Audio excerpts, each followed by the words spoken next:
ভারত যদি ভুল করে আমরা ভুল করব না। আমরা যে নিষেধাজ্ঞার যে সময় নির্ধারণ করি সেটা হয় আশ্বিন মাসের পূর্ণিমা তারিখ ধরে তার 4 দিন আগে এবং সেটা হিসাব করে মোট 22 দিন করা হয়। এখন ইলিশ মাছ তো ক্যালেন্ডারের তারিখ ধরে ডিম পারবে না, ঠিক আছে? সে চাঁদের তারিখ ধরে পূর্ণিমা অমাবস্যা এগুলি ধরে করে।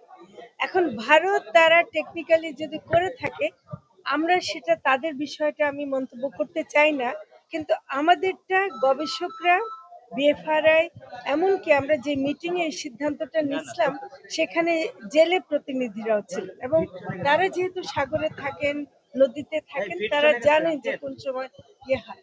যেটা আমাদের বেশি করা দরকার এবং হচ্ছেও যদিও, সেটা হলো যে যখন নাকি নদীতে বা সাগরে আমাদের জেলেরা যেতে পারে না, আমাদের কোস্টগার্ড পুলিশ তাদেরকে ধরে, ওই সময় যেহেতু তারা ফাঁকা পেয়ে যায় তারা ভারত থেকে আসছে বলে কিছু খবর আমরা পাচ্ছি।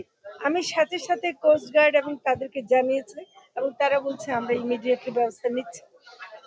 এখন এরকম ঘটনা কিছু ঘটছে কিন্তু এখনো পর্যন্ত এরকম পাইনি যে তারা ব্যাপকভাবে ঘটাচ্ছে।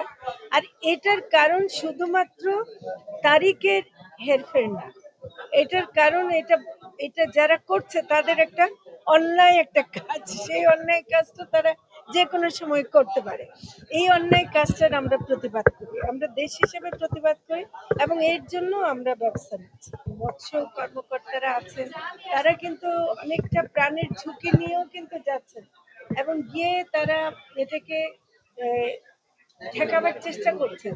যেটা হলো যে একটা সচেতনতার অভাব আছে, যে এইটুকু যদি আমরা বুঝি যে মা ইলিশকে রক্ষা করলে আমার ইলিশ বাড়বে, তার মানে আমি 22 দিন যদি একটু কষ্ট করি তাহলে আমি পরবর্তীতে আমি আরো ইলিশ বেশি পাবো, অতএব আমার ইনকাম বাড়বে।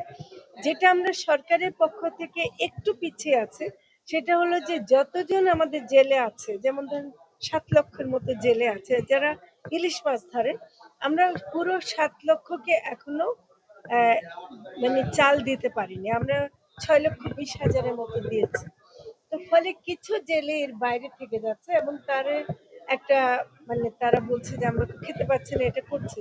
এটা আমরা একনলেজ করেই বলছি যে এটা আগামীতে যেন দুটো কাজ আমরা করাবো, যে জেলেদের সংখ্যা বাড়াবো, যাদেরকে সহায়তা দেব এবং পরিমাণ বাড়াবো।